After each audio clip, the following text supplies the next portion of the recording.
Kembali lagi dalam cuap-cuap cuan on location di ajang Alobank Festival 2022. Sobat cuan yang ada di sini, tepuk tangan boleh. Ragu-ragu, ini jangan-jangan sahamnya ambles semuanya. Makanya tidak bersemangat untuk tepuk tangan. Nah, tadi kita sudah dengarkan ya pemaparan dari Mas Robert, kemudian basicnya apa aja, investasi apa saja, kemudian juga profil risiko apa saja begitu yang harus dipahami sebagai acuan cocoknya investasi di mana. Pak Martin tadi mempertajam lagi begitu ya dengan kondisi-kondisi yang mungkin membuat volatilitas itu terjadi di market. Karena kan nggak ada air yang selalu tenang ya, apalagi kalau di lautan ya Pak, pasti penuh ombak, angin segala macam. Tapi ada blessing in disguise-nya nggak sih? Biasanya kan kalau habis turun drop ada kenaikan gitu. Nah ini bisa dimanfaatkan atau tidak oleh para pencari cuan gitu ya, sobat cuan di luar sana. Nah di sini ada komunitas nih, komunitas Midas Cuan Mas Felix. Yeah. Dari tadi data dan yang dipertajam oleh Pak Martin ini seperti apa kamu ngelihatnya? Teman-teman di komunitas pasti sudah mulai men-tracking apa-apa saja sinyal-sinyal yang mungkin terjadi nih setelah ini akan ini gitu ya. Gimana nih Felix? Ya jadi kalau di komunitasnya Midas Cuan sendiri memang kita fokusnya di saham. Ya jadi kita lebih banyak bukan lebih banyak ya, semuanya kebanyakan nyari opportunity itu selalu di saham. Jadi kok seperti data yang disampaikan oleh Pak Robert tadi, kayak misalnya NFT jumlah investornya ternyata lebih besar nih daripada di pasar saham. Dan pasar saham juga pertumbuhannya sangat luar biasa.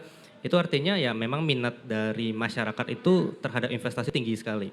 Tapi menurut saya pribadi juga sebagai community di saham, minat yang tinggi itu juga harus dibarengi dengan edukasi supaya mereka nggak hanya ikut-ikutan nih, nggak hanya FOMO ngikutin temennya karena teman-temannya pamer cuan misalnya gitu kan, pamer-pamer Porto habis cuan 100%, 200% mereka jadinya FOMO juga pengen ikutan gitu kan.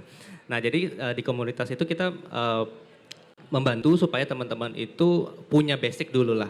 At least you know what you are looking for. Jadi kamu tahu apa yang kamu cari. Dan kalau misalnya kita di saham, kita selalu cari perusahaan yang bagus dan dia juga murah. Jadi bukan hanya bagus aja tapi mahal gitu. Kita sebisa mungkin cari perusahaan yang bagus dan juga murah.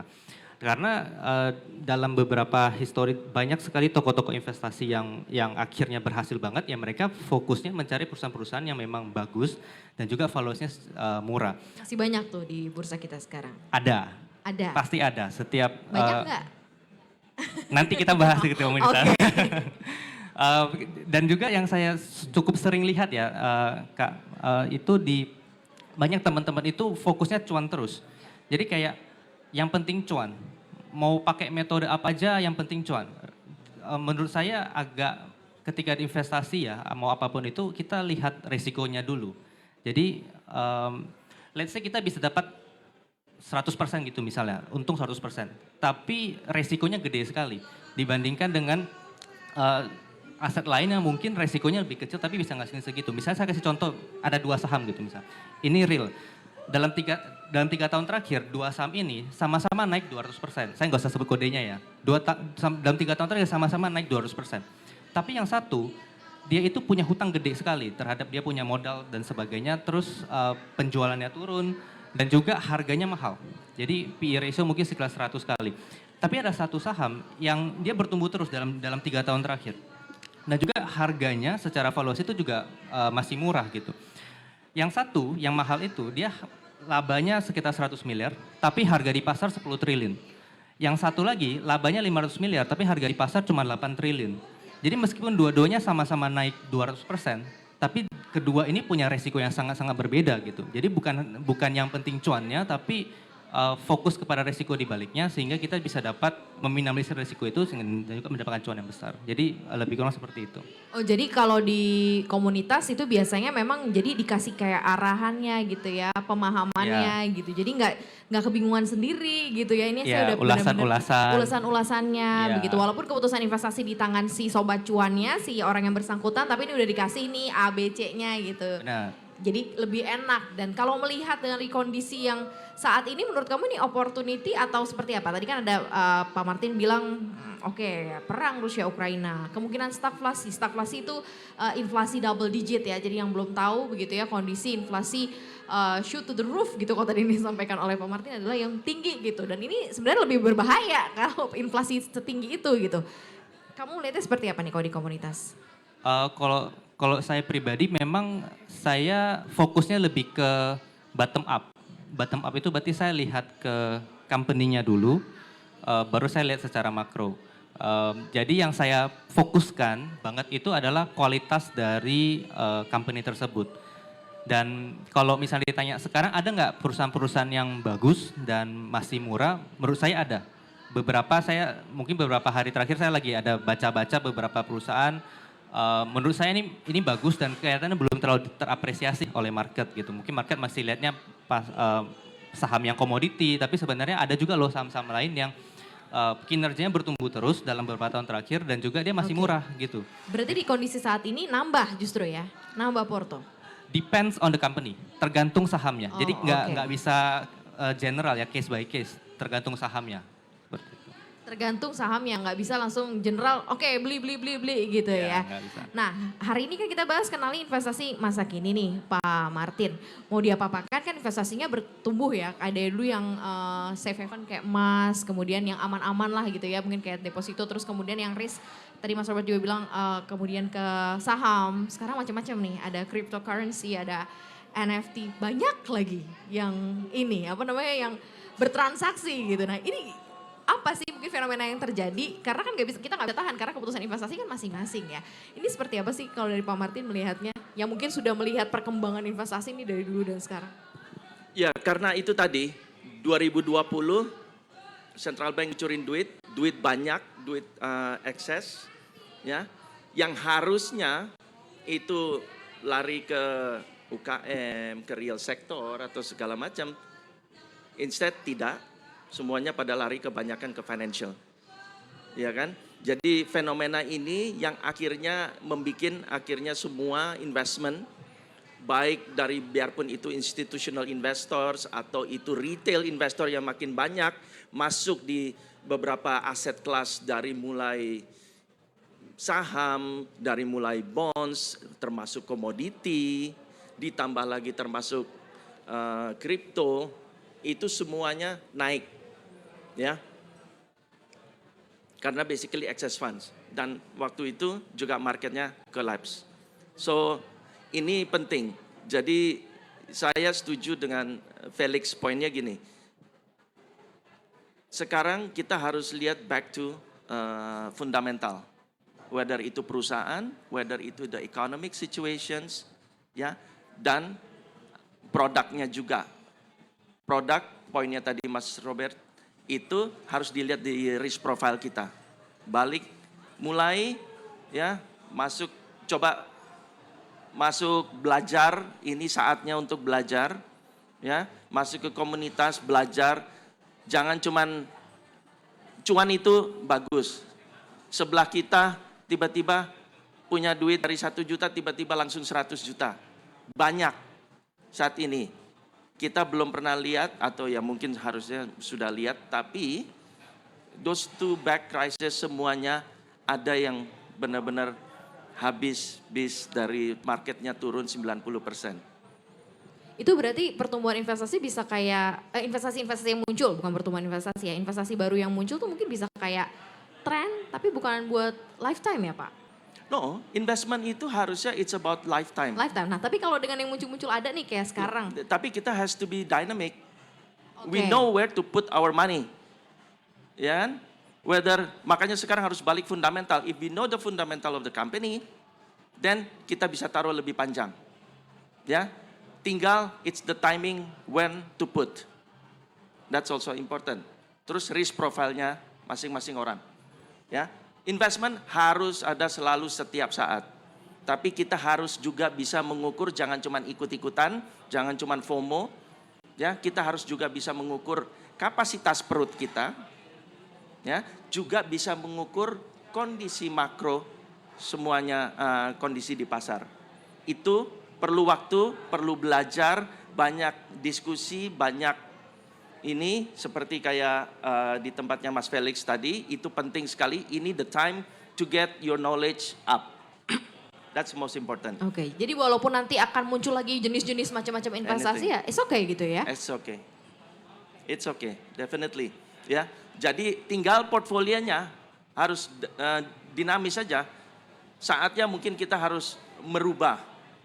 Ya, kalau dulu 70, 30, 70 itu misalnya dulu main di saham, main di kripto yang volatilitasnya tinggi. Sekarang mungkin harus bisa jadi berbalik. Tapi juga tidak selamanya kan? Ya, jadi kita harus bisa merubah, terus habis itu belajar, gitu aja. Mix and match jadi ya. Kalau tiba-tiba ada apa yang agak-agak beresiko, ya diturunin gitu ya untuk aset yang mungkin resikonya tinggi gitu. Mungkin lebih punya juga yang backupnya yang lebih aman gitu ya. Nah Mas Robert, mungkin menjawab statement dari Pak Martin ini kan, investasi itu harus selalu ada, harus lifetime gitu. Nah tapi kalau misalnya dilihat dengan pertumbuhan yang ada sekarang nih, misalnya kayak cryptocurrency, NFT, yang baru viral, bahkan tadi ya itu penggunanya malah banyak banget gitu ya, melampaui saham. Nah ini seperti apa sih kalau dilihat dari fenomena saat ini nih yang terjadi? Ya, Suka yang beresiko kayaknya ya mungkin ya. Anak-anak zaman sekarang milenial lebih suka ke yang high risk, high return, resiko tinggi, yang penting cepet kaya gitu iya. kayak. Jadi memang lebih suka yang cepet cuannya. Nah itu yang fenomena ini termasuk juga tadi disebut juga ada fenomena bahwa digital ini kemudian berkembang. Sekarang investasi saham gampang banget kita dapat informasinya. Investasi saham kita juga bisa dengan gampang dapat pom-pomannya. Nah ini kemudian yang masyarakat melihat, kalau menurut saya cukup kaget juga mungkin karena ketika pandemi kemudian kita susah cari, mungkin ada gaji yang dipotong, kemudian kondisi mulai sulit. Tiba-tiba nih ada satu produk yang bisa seakan-akan bikin kita cepat kaya nih. IHSG kita tahu 2020 drop, sedrop-dropnya, tapi baliknya juga cepat. Di akhir tahun 2020 IHSG udah naiknya udah cukup tinggi juga. Nah ini kemudian fenomena ini yang diikuti oleh pertumbuhan investor di Indonesia. Nah sayangnya itu tadi ada fenomena yang cukup tidak bagus juga di belakangnya. Ada hard behavior, bahkan ada yang investasi itu menggunakan utang. Ini yang sangat-sangat tidak direkomendasikan. Makanya tadi saya di belakang ngobrol sama Mas Felix, ini komunitasnya sangat bagus sebenarnya. Karena yang dipaparkan adalah mengapa kita beli saham ini, mengapa kita beli saham itu. Bukan hanya beli saham ini harga segini, target segini, cuan. Tapi ada alasan di baliknya dan sebenarnya ini yang harus jadi asupan investor-investor di Indonesia. Jadi bukan hanya tahu kapan dia masuk, kapan dia out, kapan dia buy, kapan dia sell, tapi dia juga harus tahu kenapa gue beli saham ini. Kenapa akhirnya gue harus invest di cryptocurrency. Kalau misalnya kita mulai mempertanyakan itu, jawabannya akan ada banyak. Kita akan bahas mengenai timing, kita bisa bahas mengenai makro, kita bisa bahas mengenai risk profile kita. Jadi nggak cuma soal cuan, risiko juga, dan juga kita harus tahu alasan kita dalam membeli suatu instrumen investasi. Nah ini yang menurut saya kemarin itu belum ada karena masyarakat kaget, investasi bisa bertumbuh dengan cepat. Nah kemudian muncul komunitas-komunitas lain juga yang mungkin memberikan lebih banyak advice itu singkat kayak beli ini, jual di sini, cuan gitu aja. Tapi edukasinya nih yang perlu digenjot sebenarnya. Makanya menurut saya fenomena ini sekarang udah mulai lesu ya. Sekarang udah mulai drop. Saya awal-awal 2021 Yang mana ada nih Mas fenomena kripto? kripto, NFT juga sebenarnya. NFT ini udah mulai drop juga. Kita lihat harganya udah mulai drop karena supply NFT di pasar ini udah terlalu banyak. Sedangkan minatnya Demand-nya nggak ada ya? Iya, demand-nya kurang nggak ada, ya? demand-nya kurang. Tapi selain demand-nya turun ya, memang itu tadi karena melihat contohnya NFT, melihat NFT bisa dapat untung yang dengan cepat. Nah ini kemudian banyak orang yang berlomba-lomba bikin masukin artnya ke dalam NFT untuk dijual dengan harapan dia jual 40.000 bisa kemudian dapat 50 juta misalnya atau 100 juta. Padahal nggak seperti itu. Kalau misalnya kita lihat kondisi market sekarang dengan tadi Pak Martin juga bilang fokusnya akan ke stagflasi. Artinya mungkin banyak orang yang save duitnya dulu nih buat kebutuhannya. Dia jaga dulu buat kebutuhannya dibanding untuk investasi dibanding duitnya masukin ke pasar. Nah ini yang kemudian akhirnya demand-nya turun. Yang kemudian orang masuk ke risk aset ini yaitu demand-nya turun. Dan salah satu fenomena di Indonesia Mbak ya yang saya perhatikan, salah satu analisis saham selain teknikal dan fundamental yang saya lakuin adalah dan saya lihat itu bisa analisis Instagram sebenarnya. Oh ya? Iya. Jadi Ada kalau apa misalnya dari sana? tahun 2021, 2022, kalau misalnya kita ngelihat Instagram teman kita yang tadinya nggak pernah Insta story tentang saham, tiba-tiba muncul nih, kan rame banget tuh, kadang-kadang kayak mesin jahit gitu kan, titik. Itu berarti pasar lagi bullish. Nah, di situ nggak akan lama itu pasar akan drop. Mulai banyak yang jual, itu mulai sepi tuh nanti Instagram yang update saham. Itu sebenarnya bisa jadi momen untuk masuk. Ya itu cuman ini doang ya, kita lihat secara fenomena yang sekarang seperti itu. Itu bisa investasi, kita bisa masuk ketika teman-teman kita silent mengenai investasi. Nggak ada yang update, nggak ada yang pamer cuan, nggak ada yang apa, itu kita bisa masuk. Pindah jangan-jangan ke investasi lain. Mungkin karena dia malu kali ya, ambles itunya ya yang saya. Oh, nggak pindah gitu mungkin Nggak ke pindah. tempat yang lebih cuan gitu ya. Nggak, karena mereka mungkin juga nggak bisa keluar dari sana ngeliat portofolionya udah merah gitu kan. Mungkin, tapi bisa juga pindah. Tapi artinya pasar saham waktu itu 2021 kan kita masih pemulihan, optimismenya bagus. Jadi ngelihat banyak yang nggak masuk di sana, banyak concern ke sana, itu artinya bisa jadi kesempatan. Ini fenomena yang saya amati sih. Ini menarik sih ya, analisa Instagram ya. Ntar besok juga lihat gitu di Instagram kira-kira masih banyak nggak yang ngomongin soal saham. Nah setelah ini kita akan bahas nih, kalau di komunitas, Midas komunitas kan ke saham. Kalian men-tracking juga nggak sih ini kripto mau kemana, ini NFT mau kemana, atau nyoba juga nggak sih, atau mungkin belajar juga nggak sih, pengen tahu juga nggak sih ya, nanti kita bahas, tapi nanti kita bahasnya setelah yang satu ini ya. Jangan kemana-mana, tetap di Cuap-Cuap Cuan on Location di ajang Alobank Festival 2022.